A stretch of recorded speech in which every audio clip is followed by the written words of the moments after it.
The Gaza Strip, which is part of the Palestinian territories, is run by Hamas, a proscribed terrorist organisation that doesn't recognise Israel. What was Hamas's response to Penny Wong's announcement, David?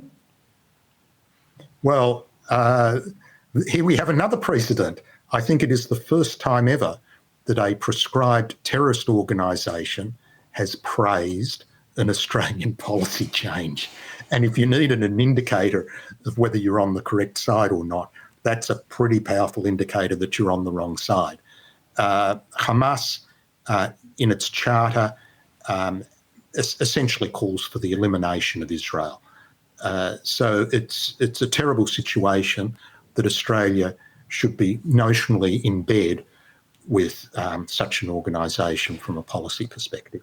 Well, even the United States under President Joe Biden, who is nauseatingly even more woke than Penny Wong, even the United States is keeping its embassy in Jerusalem. So, I mean, Penny Wong is kind of putting us out on a limb here, isn't she? In terms of Western societies, I don't think there's ever been one that has unrecognised Jerusalem as the capital. And you're quite right. I wouldn't often say President Biden to his credit, but on this occasion, I can say President Biden, to his credit, has accepted the reform of Donald Trump in recognising Jerusalem and moving the embassy, and has said quite clearly, that's fine, we're not going to undo it, it's working, and has not caused any frictional conflict. If anything, it's helped with the peace process with the moderate Arabs. So much of this story is unprecedented, David, including you giving credit to Joe Biden. Do you think Penny Wong will recognise Palestine next? Look, it's a risk. We are worried about it.